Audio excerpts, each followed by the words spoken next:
Rusame reader, Crow Song! And today I will be reading to you from Stars and Moonflowers in Our Garden by RainbowStar_772. That's me! Now, on to Chapter 35, Nightmares and Invitations.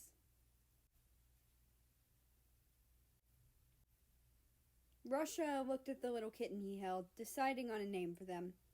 He'd yet to check the gender of the kitten, as he'd been more worried about their injury. So before he let them do as they pleased in his room, he should check and name them. He gently checked and found the kitten was a female, and he considered how he should name her. Then he remembered the stupid thing he'd agreed to with his sister a year ago. If he ever got a tuxedo cat, he was to name them Tux. She was drunk, as was he when he agreed to this, but she'd remembered it the next morning and made sure to remind him. He pet the kitten with a smile before he sighed, taking the kitten out of his hat. He placed her on the bed, then pet her again. "All right, Tux, I'm going to get you some food. Stay right there, okay?"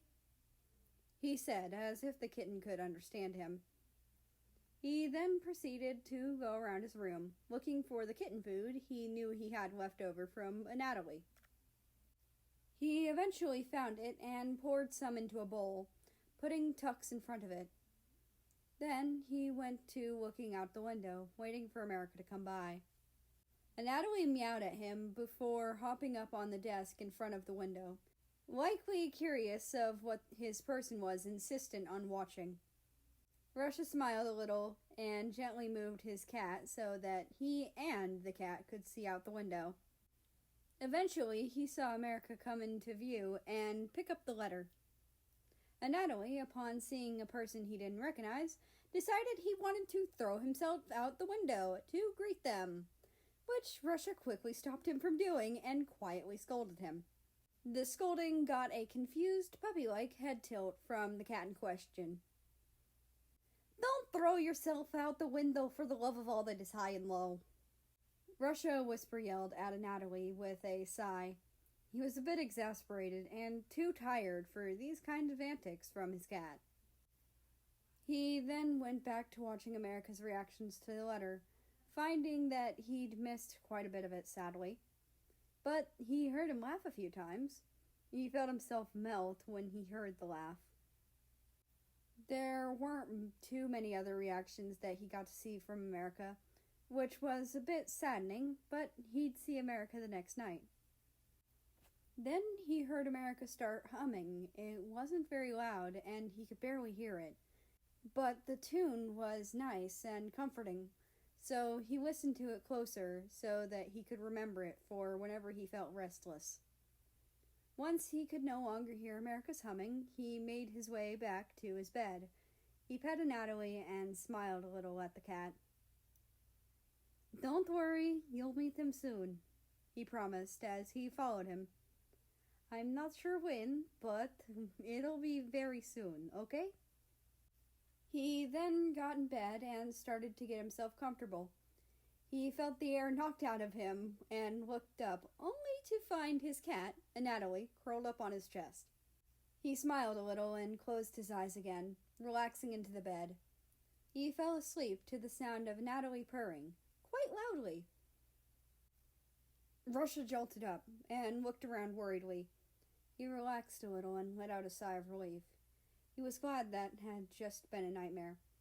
He got out of bed and stretched a little, still not able to shake those images from his head.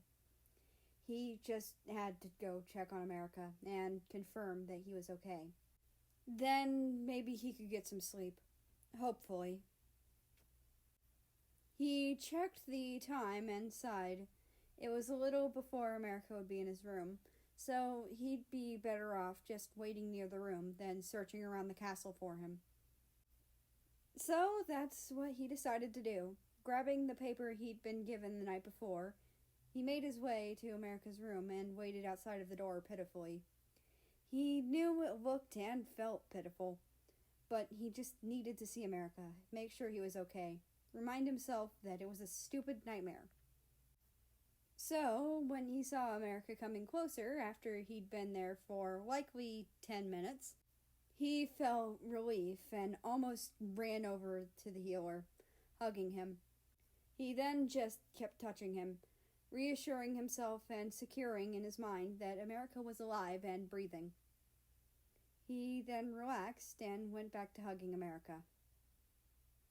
"You all right, Russ?" America's voice brought more comfort, though he could hear the concern in it. He noticed the nickname, though. It was new, but he didn't care to mention it right now. He was just glad America was okay. "I am now," he mumbled, finding himself holding on to America far more tightly. "You don't have to tell me what happened," America started, moving his arms to hug back.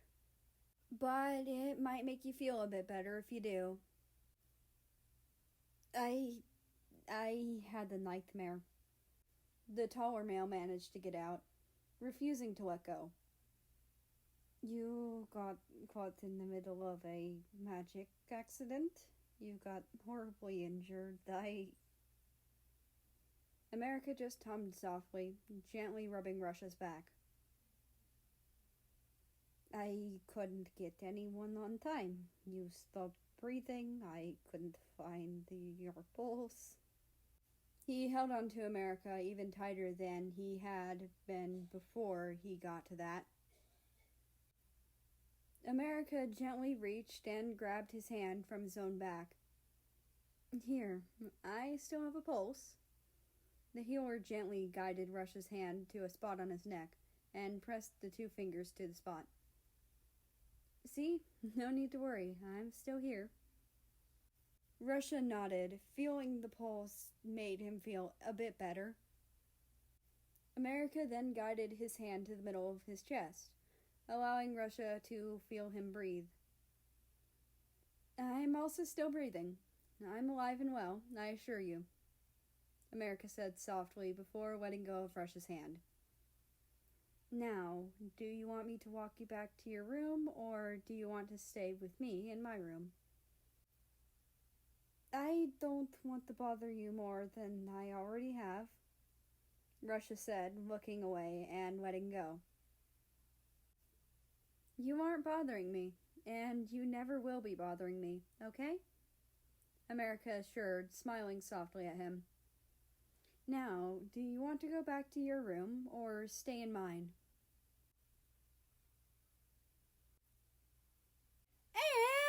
And that's the end of this chapter. I hope you enjoyed. Anyway, I'd like to invite you to join the Discord, which is linked down in the description below. That being said, I hope you have a nice rest of your day, night, or whatever it is for you. Just enjoy your time. And I will see you tomorrow.